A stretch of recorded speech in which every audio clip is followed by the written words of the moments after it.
We can change it. Oh, hello. Welcome to Trail Talk. Caught me off guard there. I was in mid-sentence. And we are live. Yes, we are coming to you live from the Chisholm Trail Heritage Center in Duncan, Oklahoma, in the classroom studio. Yep, and I'm Edie. I'm Mary. And we are going to talk about Oklahoma lakes, or if you prefer to say lakes in Oklahoma, you can go with that option too. It's however you prefer. However you prefer. Yeah, whichever's however it rolls off. However that. Yeah, exactly. Interesting information to share today, though. The lake situation in Oklahoma is. I mean, I don't know. It's one of a kind. I think so too. Unique. I really do. And I will be correcting myself on things that I have taught before. Oh, really? Mm-hmm. Yeah. Okay. See, we're not too proud to say we are wrong. Absolutely. Yeah. I've given out false information before, but I'm going to correct that today, and we'll never make that mistake again. So, at any rate, we're not going to start the pictures just yet. Just some for centuries. Yeah, so it's like 200 years plus. Rivers flowed through Oklahoma, no stopping point, because there were no lakes in Oklahoma at all. And just rushed right through. Yeah, it says, this article said the biggest body of water between the Panhandle and the Gulf of Mexico was a buffalo wallow somewhere west of the Cross Timbers. So a puddle somewhere. Yeah. Basically. So there was a lot of running water. There just wasn't a place for the water to collect and gather. Yeah. And so, but today Oklahoma has almost 3,000 lakes and ponds. Because I didn't even think about it. I'll talk about that more later, but we'll get there. Anyway, covering more than 1,400 square miles, and almost every one of them is man-made. Mm-hmm. There's 55,646 miles of shoreline in Oklahoma. How about those numbers? Right? I mean, it's now we're not talking beachfront property here, right. We're not saying sandy beaches and lake or like there are some, but it's not clear blue water. Well, I take that back. Arbuckle Lake, the water is very clear. It's clearer than most around here. Yes. Yeah, most of the others are cleaner, kind of a murkier kind of water thing. But what I was going to say was like the pond at my mom and dad's house. When I was growing up, we had two very small ponds. They always had fish in them. Actually, it's the Little Ouachita River is the creek that feeds into it. It kind of goes through my mom and dad's land, and it's very little in some places. Mm-hmm. But they had a flood control pond built in their land. That's a common thing, is for people to put a flood control pond on their property. And I just had never thought about that before, but that's the same reason for the lakes. Mm-hmm. Initially it was about flood control. We are very flat here. Very flat. And if your rivers swell and get out of control, there's no place to hold that excess water in a manageable way. Right.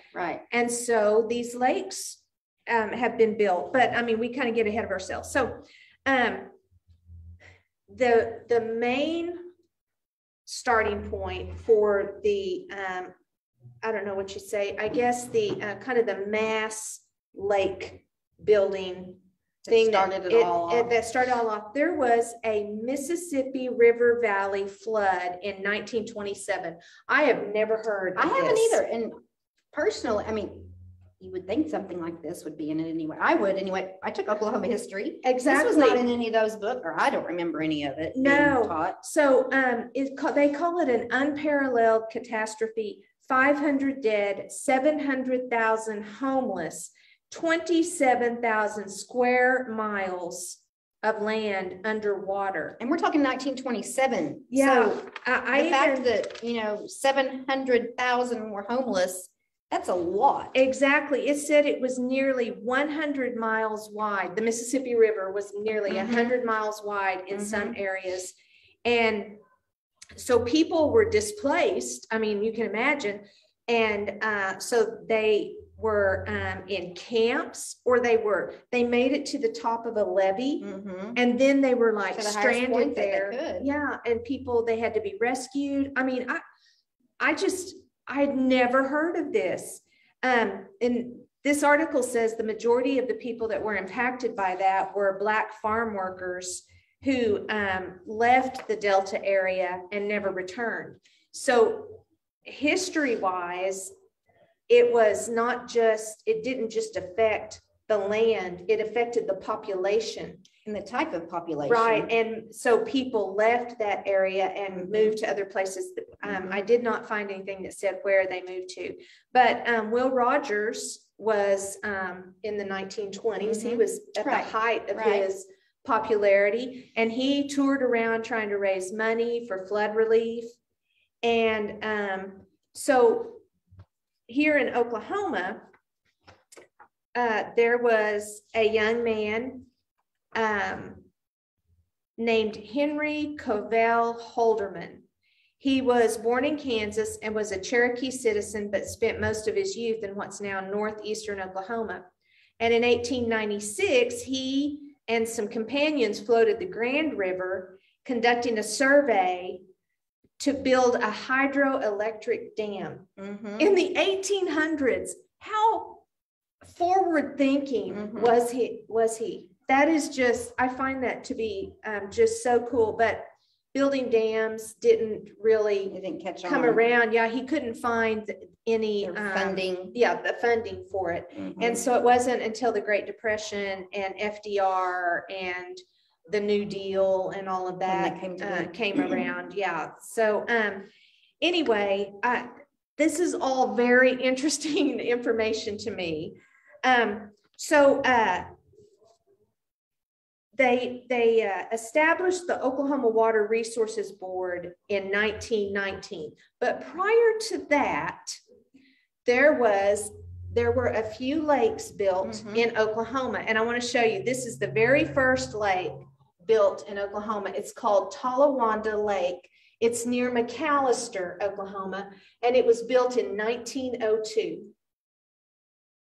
So, I mean, why this lake was built, where the funding came from, and those other lakes that were built, they were all very small lakes. Right. Nothing like the ones grand scale. Yeah, that we'll be talking about later. But yeah, this is the very first man-made lake built in Oklahoma. And anyway, we haven't, I'm not going to get ahead. I'm not going to get ahead. Okay. So I thought this was cool. 1902, first lake. And this is like a honey hole for fishermen. And it's over by McAllister. And I can't wait to ask my husband if he's ever gone fishing there. I mean, his whole teenage years were spent in McAllister. Oh, really? And so I'm going to ask him if he's familiar with that lake. Anything about Talawanda Lake. But then Oklahoma Water Resources Board and others marked 1919 when Oklahoma City dammed the North Canadian River. Let's look at the next slide. And formed Lake Overholser. As this was the first reservoir and dam built in Oklahoma. This is the first of many. Yeah, many. Many lakes of substantial size with the dams. Dams, bringing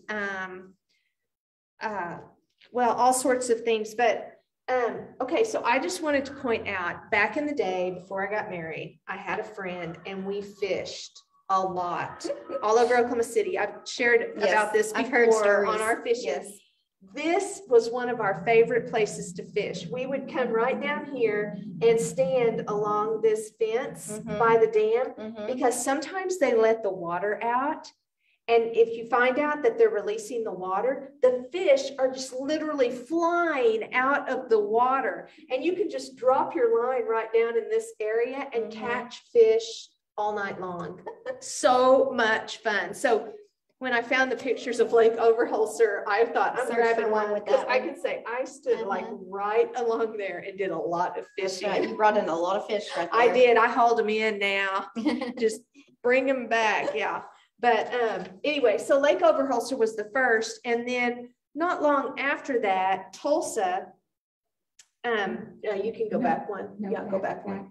Yeah, I didn't grab a picture of it. They built the Spavinaw Reservoir and a 90-mile pipeline to bring the fresh water. To bring fresh water, because here's another fact I didn't know: the Arkansas River is too salty to drink or to use for other, I guess, human consumption, or maybe even to water plants and things like that. You know. Anyway, so the Arkansas River is very salty. Who knew? Who knew? I just thought that that was a crazy kind of thing. Anyway, so then later on in 1935, the legislature, which is the, oh, no, not yet, but that's okay. That's okay. Leave that up there. That's, it's fun. Yeah. So there were some businessmen from Oklahoma who tried to raise state and federal money, and they wanted to, they formed the Grand River Dam Authority. And in 1935, the legislature, and I'm thinking this is the U.S. legislature, right? They authorized them to oversee construction and management of a hydroelectric dam, where the Holderman, the Cherokee citizen who had done all that surveying, exactly where he thought one should be, and that was in 1896. So this is like 40 years later. 40, and they still yeah went to that same spot. Yeah, they went to that same place. So he knew exactly what he was doing, exactly what he was looking for. And so it was constructed between 1938 and 1940.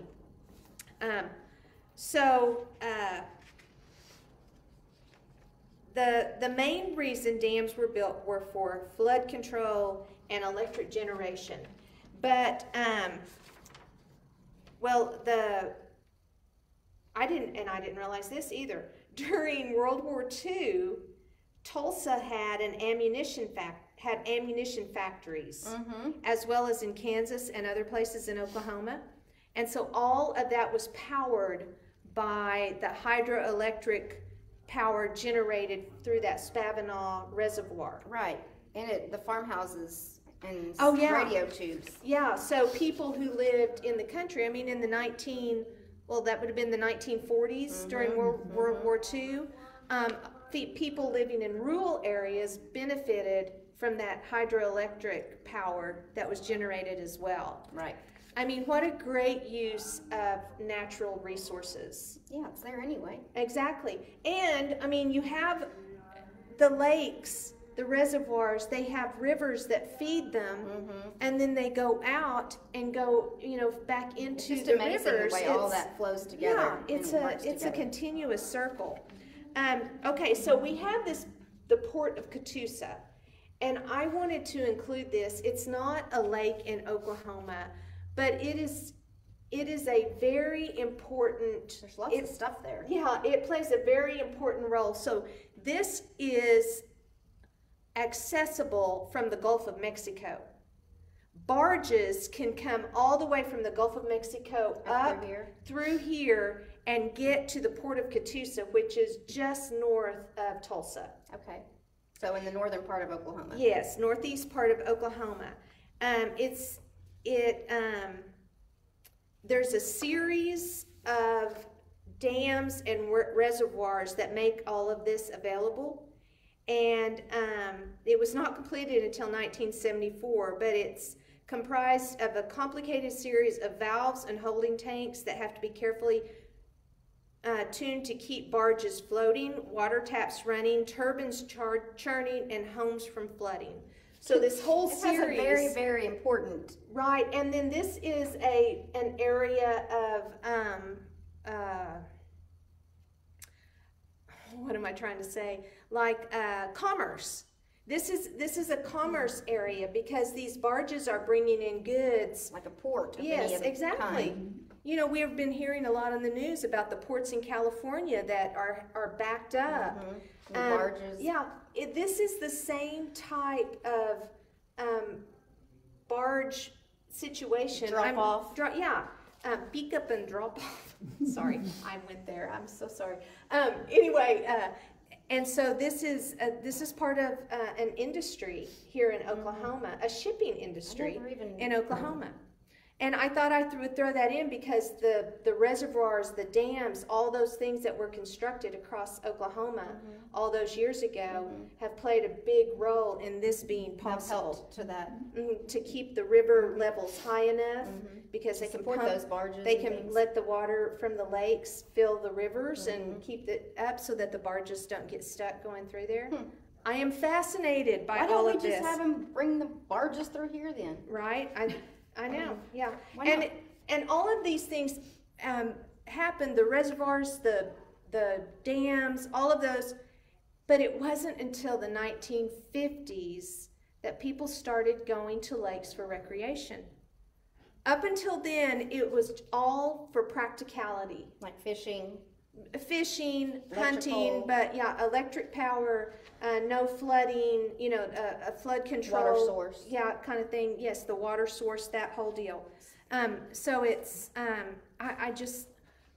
we take a lot for granted, don't we? We go to a lake here in Oklahoma to ski or swim or just boat or fish or hunt or whatever, not even realizing that these lakes were built for a whole nother purpose. For a whole different purpose. Right. And then so the whole recreation industry gets to piggyback on these sources of water. Well, that's another thing.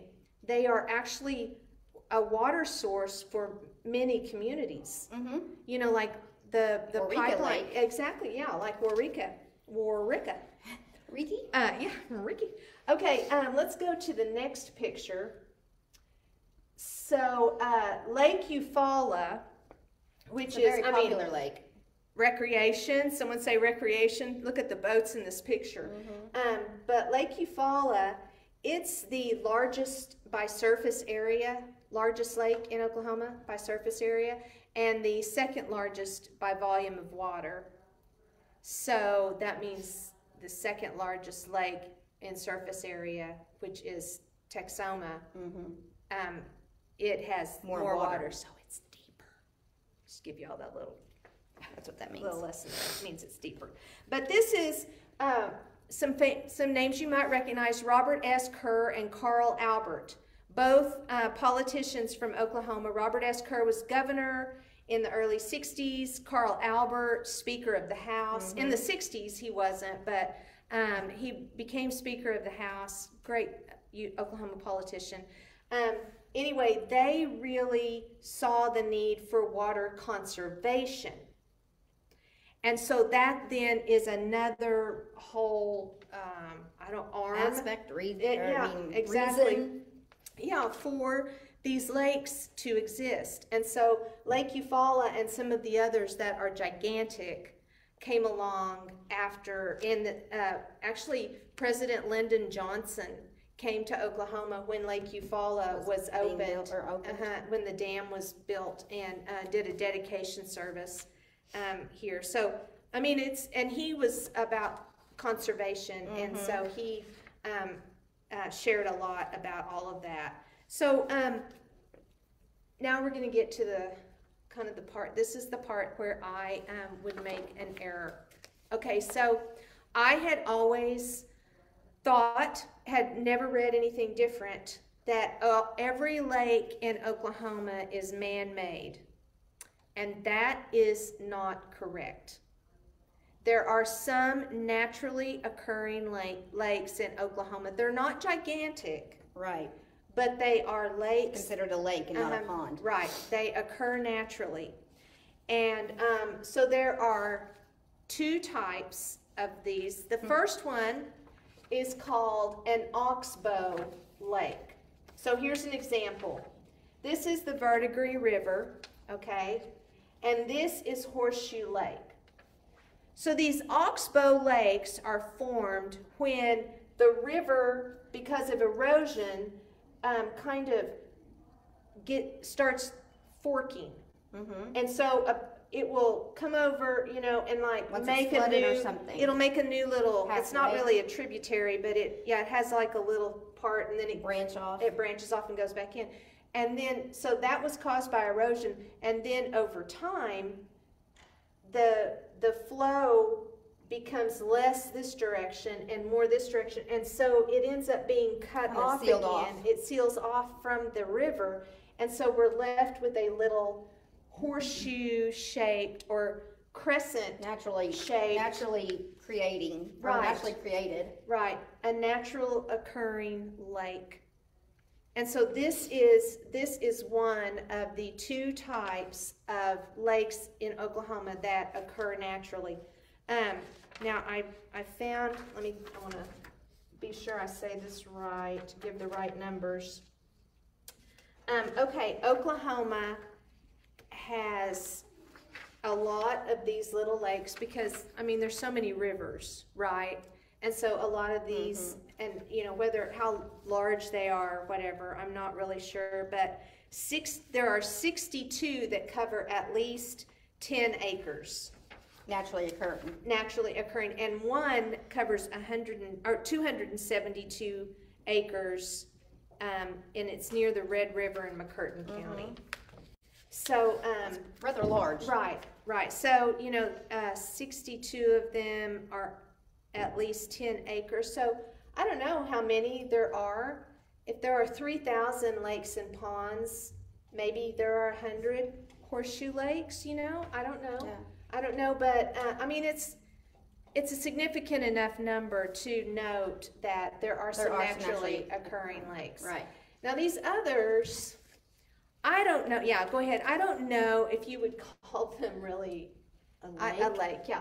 So they're called, I guess it's Playa Lakes. This is called Smithton Playa Lake. And it is located in, let me find it. I can't remember where it is. What are you looking for? Where the Smithton Playa Lake is, anyway, a playa lake is a medium to large low spot. The only Playa Lake information for Oklahoma was this one. Okay.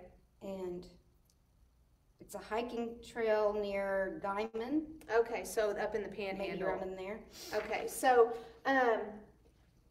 so it's a low spot that fills up with water when it rains a lot. I mean, so it's just a low-lying area. Right, basically. And so sometimes during the year there is no water in it. And sometimes there's Sometimes it's open, sometimes it's not. Right.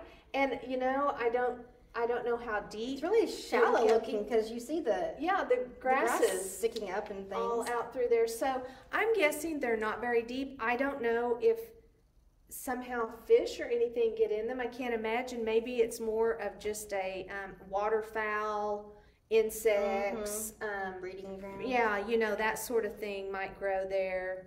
So it usually dries up in the summer months. Yeah, so I don't know. People want to call them naturally occurring lakes in Oklahoma, so we're sharing that information with you. And maybe you've seen them. Maybe they are kind of cool whenever it rains and they fill up.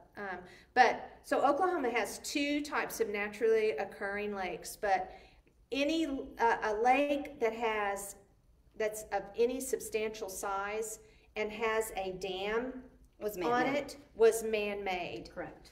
So I know that I don't know if that's the case every time they put in a dam. I don't think it is. I don't think that I don't know, maybe that is what makes a lake, or if they just sometimes dam a river. I don't know. But what classifies this separate? Right, as a man-made lake. I don't know for sure, but anyway, they're man-made because of all the rivers, and there was a need for power and flood control, conservation, and water supplies. I would say those were the main forces behind driving all of these. Driving all of them. So anyway, there you have it. Those are the facts about the lakes. Just the facts, man. That's right. Now, and there are some really fun lakes, Oh, yeah. all different sizes Oh, yeah. in Oklahoma. Do different things on them, like Hefner up in around Oh, Oklahoma yeah, with City all the and sailing. Edmond, yeah, and the Uh-huh. parasailing and Yes. the kites that they get flown around there, and Yeah, that's very fun, very cool. Mm-hmm. And then like Eufaula is so massive. Mm-hmm. It is so unbelievably big. I always think Texoma is too. Texoma and Eufaula both have a lot of islands, Mm-hmm. you know, out in the middle of them.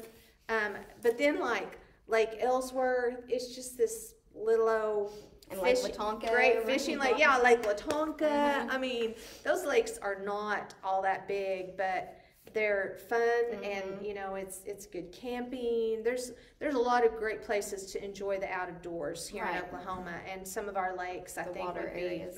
would be some of those. So Duncan has not been left out of the loop when it comes to building lakes. we have To- plenty uh-huh. here ourselves. Exactly. So this next slide, this is just photographs of two of them, Lake Humphreys and Duncan Lake. Duncan Lake has like the horseback riding, and this is where the Boy Scout camp is. Wallahia. Wallahia is the Boy Scout camp. Lake Humphreys is where you the can feed the deer. deer and things. Yeah, you can feed the deer out there. The next two, Fuquay. I am not that familiar with I don't know Fuquay if I've Lake. ever been to I don't Fuquay. think I've ever been there. And then Clear Creek, I've been there. We used to go to the concession. We Do you used to remember go to the that. We concession? used to go to the Saturday night seafood buffet. Yeah, that all you Yeah. can eat out Yeah. there at the concession, man. It was like wait in a line at the door And, sometimes. But Um, you got your crab legs yeah, and you you got did. your shrimp. It was some good eating. It was. But Clear Creek has almost like a neighborhood. There are cabins out there. Some people live out there year round. Some people it's like a weekend thing. And Clear Creek, they redid the dam, but they have like picnic areas and camping They've kind of areas and updated stuff it. like that. Yeah, but tomorrow, Lois Dawn Jones from the city of Duncan is going to be here, and she's going to talk to us about our four lakes and give us some history, some new information about them, and just kind of fill us in on Duncan's Lake. What's so, going on? Yeah. So stay tuned tomorrow to get the scoop on the four lakes here. But there are a couple of other area lakes that I thought I would mention. Right. The next one, so we have, this is Warrika Lake, and then this is Comanche Lake. Okay, so Warrika, A lot of fishing done. a lot down of there. fishing. Duncan actually uses the water from Warrika Lake as A drinking a water drinking source. water. Yeah, I don't know if we use the other four lakes as well. It seems like we do. It depends on lake time of year. levels and things like that. But maybe Lois Dawn will be able to fill us in with some of that information tomorrow. But there's like a whole water authority kind of thing. Connected with that. Yeah, and Warrika is like in 3 counties: Jefferson, Stevens, and Cotton County, I believe. It's right there, kind of like on a line. Of the Yeah, counties. and but it is. So I think it's Texoma is the lake that's on the Red River, the only lake on the Red River. But this is on Beaver Creek, which is a fork of the Red River. So Warrika is still kind of Associated. With yeah it that way. associated with that. But Warrika Lake, I mean, it's a great fishing. It's a good size place. Yeah. If you guys remember the drought from 10 years ago, maybe Probably. now, Warrika really suffered from that. It was low. So very low. low. The whole algae bloom, the silt, People were getting sick. the silt thing, they had to go in and dig feet of silt out of the bottom of it. Or there was a big water lot, shortage. yeah. It was a pretty major ordeal. And we did use water from A different lake at that different point. lakes to get through that time until Warrika could be repaired. and usable again. And I mean, there was it's a wildlife issue and all sorts of things going on. Yeah, I mean, we were on rationings and everything. Yeah. So anyway, and then, but that's all been fixed. It's beautiful over there again. I mean, I remember we rode our bicycles down there and rode over the dam, and you could just stand on the dam and look down and see every bit of the concrete support that held up the dam all the way down to the ground, because that's how low the water was there. Woo!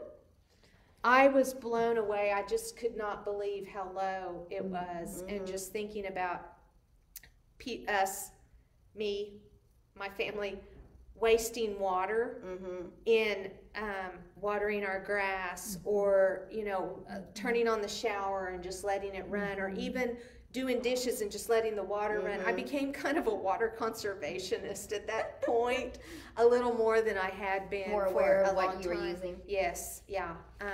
So it was pretty eye-opening. And then this is Comanche Lake. Comanche Lake is a small it's not lake. as big.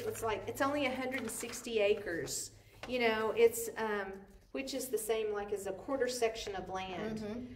So it's not big, but the city of Comanche, they take really good care of this. There's a nice golf course out there, fishing, hunting.